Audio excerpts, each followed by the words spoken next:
Right, hello everyone. Welcome back. Ash here from Fluffy Welsh Geeks. This is a weird one.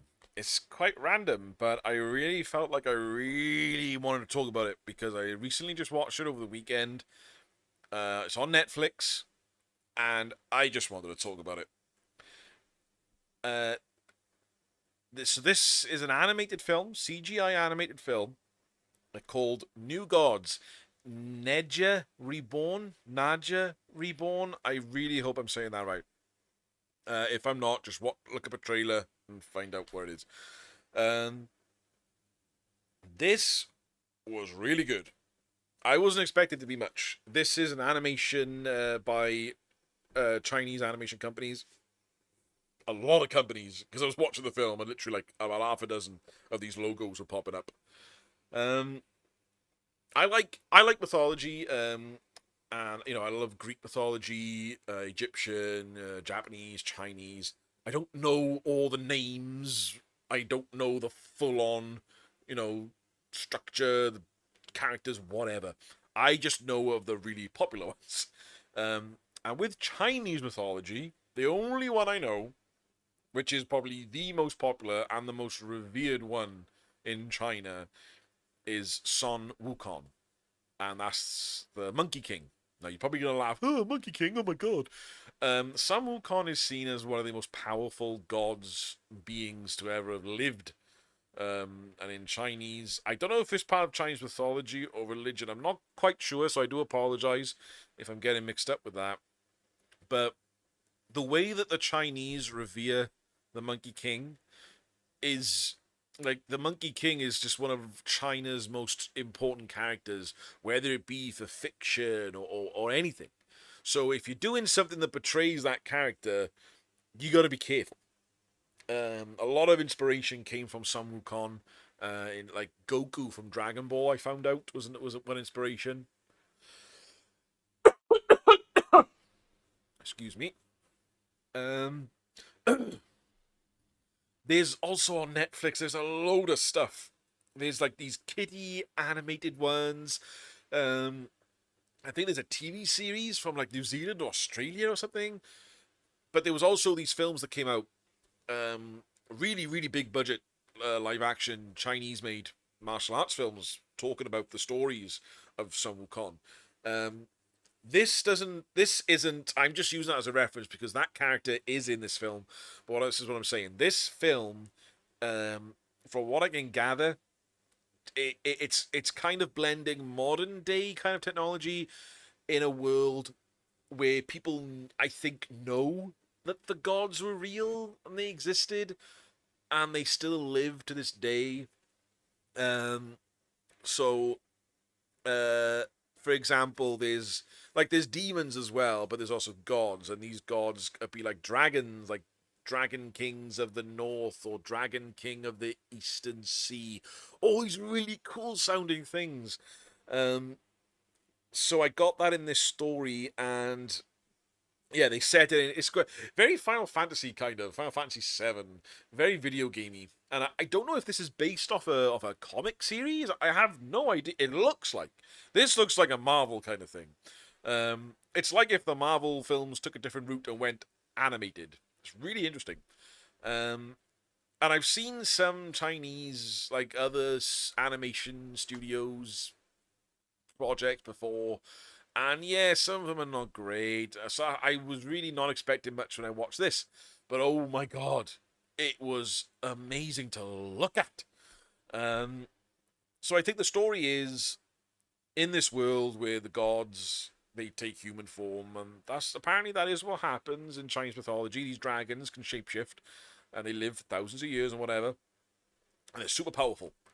Um, but I think in this film, it tells a story of this one god named Naja, and this particular being, I think it's meant to be a god, um, is reincarnated all the time. And the bad guys, the bad gods, dragon gods, I think, they keep finding out who the person is that Naja's going to reincarnate into, and they keep killing that person to stop it from coming because they know this gods, this thing could be a major, major threat to what they want to do. And I think what they want to do is they're these dragon sea gods, and they want to they want to keep the water or something. They're stopping the water from getting out because that's what controls the other dragons and gives this guy more power. The story, I'm doing my best to try and sum it up. I'm not saying that because it's a bad story. I'm just saying they do throw a lot of stuff and information at you. I think if you know Chinese mythology really well, you're gonna get this, because this is, to me, this is like somebody like me or anybody else watching a Marvel cinematic film and just knowing the stuff. Oh yeah, I know that character. Oh, I know that backstory. Oh, they changed that. Okay, that's fine. So watching this makes me feel like somebody who's never read a comic watching a Marvel film, and I'm like, I think I know what's going on. But I was still engaged. Um, so yeah, this guy, he ends up finding out that he is the new reincarnation of this Naja, and he has to learn to control the powers. I think they're fire-based powers, but just super strong. And he ends up meeting a character who trains him, teaches him how to control the power, and he's got to build this armor. He's got to build something to sort of help contain and control the power without it, being unleashed and causing chaos or whatever. So he gets this really cool armor that he builds. He's got these two cool sort of, not spears, but they're like opposite. Well, it makes a spear. They're like two sticks, and they have pointy bits at the end, and he puts them together and makes a spear, and the two bits at the end go on fire. It's awesome to look at. Just look at the poster, for God's sake. I mean, that's awesome. But yeah, the action, there's just the visuals. There's just a simple scene where the bad guy is talking to his son, and he's just in this office, and it already looks lush. This office looks like it's underwater. There's like an aquarium all around him, and the lighting and everything. But then all of a sudden, things start to transform. This reef comes up from the ground. The lights turn into jellyfish, and they just jump around. There's like a robot shark, and there's all these visuals just happening around you. Oh my God, it's just gorgeous to look at. And the action was amazing. So good. I recently watched that Raya and the Last Dragon, that Disney film that came out on Disney Plus. I was really let down by that. This just overshadows it in terms of tackling Chinese mythology. Honestly, if people want to see Chinese mythology brought to life and they want to have that story told to them, look for stuff that's made in China. That's the only thing I can suggest. Like, look down the Monkey King. There is a film, and I think there's 2 or 3 sequels. They have this film series, and they explore the characters, the stories, and everything. And this as well has teased the next film. And I think there was also another film I watched. It was a CGI animated film called White Snake, I think it was. That's based also off something Chinese mythology, but they obviously change the story around to make it more cinematic and to tell a story. They're making a sequel to that, I think. And again, there's a post-credit scene. I think there's 1 or 2 post-credit scenes in this. They show a character. They literally just show a character. I have no idea who that is. They show some stuff coming up. I don't know, some bits in a wrecked ship. I don't know what that means. You can do all the subtitles you want. I don't know what's going on, but I want to see it. I would like to see more, please. It really just got me engaged, because I like things like this. I like exploring other mythologies of different cultures, and China and Japan, definitely one of those. Japan, Egypt, Norway. I love those kinds of things. So yeah, I just felt like I wanted to talk about it. I watched the English dub because I wanted to relax and watch it. I didn't want to have to read. I usually would sometimes, but in this weather, I don't want to concentrate too much. So yeah, the voice acting is okay. I don't know who it is. I don't know who does the voice acting. But I'd probably watch it again to see what the Chinese dub is like, to be honest. I'd probably do that, now that I know what I'm expecting. There were 1 or 2 characters that was a little bit meh. Like, there's one woman who shows she's this badass bike rider early on, and she's also a doctor, And then when it gets to the end, it's like, oh, help me, I'm a damsel in distress. Oh my god, I'm completely useless. It's like, oh, for God's sake, just punch someone. I don't know.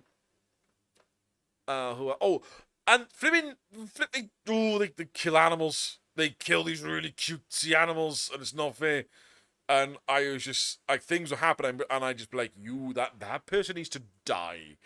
Yeah, they don't hold back. There's no gore or anything, but like, imagine these films that we watched when we was younger, like in the 90s, Watership Down, Secret of Nim. You know, that stuff was harsh. That was hardcore. I mean, and I like that stuff's getting back to that now. It's like, flipping scare these kids. These kids need to be traumatized. You gotta learn. You gotta toughen up. We got to watch the hard stuff. You gotta watch the freaking hard stuff.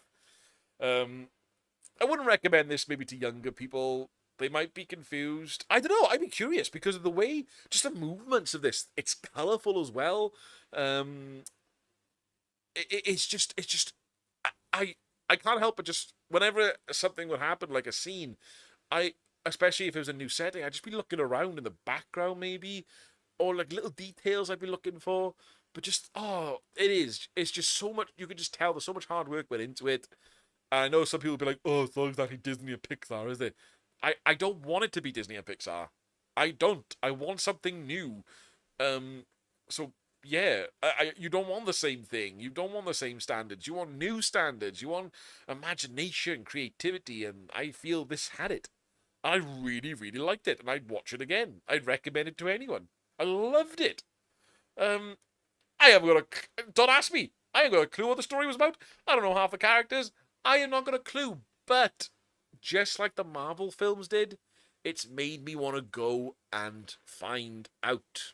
That's what the Marvel films did. They introduced this universe to people who may not have ever read a comic book in their entire lives. But that film, that interpretation, led people to go off and find out who Stan Lee is, who these characters are, who Thor really is, Captain America, you know, and that's what they did for me. The only Marvel characters I knew was Spider-Man. I knew the basics, but I didn't know anything about them. Um, and this is what this film did. It's made me want to look into Chinese mythology even more and find out about these gods and these stories and finding it interesting how this film has interpreted it in this way and told the story this way. I love that kind of stuff. Um, but yeah, I mean, just look at that visual. I mean, you got a guy with a fire god behind him fighting an awesome ice dragon with a fire spear. Need I say more? Um, if if there's artists out there, people into mythology, you know, if you love this kind of stuff, anime, oh my god, just watch it. I totally recommend it. You might not like it. I don't know. I don't know what you're into, but I personally really, really enjoyed it. I loved it, and oh, the action scenes in particular were just so engaging. Just to see every movement, every clash. Oh, it was great. I loved it. Absolutely loved it. And I'm looking forward to seeing more. I really want to see more of this universe. I can't wait. So yeah, New Gods, Nezha Reborn. Um, yeah, look it up. It's on Netflix. I don't think it's going anywhere soon because Netflix bought the rights to distribute it. So it's on Netflix forever, as far as I'm aware. But yeah, look it up. It's there. Yeah, it was good. I just wanted to talk about it. Yeah. So yeah, thanks guys for watching and listening. Come back tomorrow because I'm actually going to talk about another film which has been out for a long time. Well, I say a long time, but it's one that I watched recently, and I just thought I'd want to mention it. But yeah, cheers guys. See you on the next one. Bye.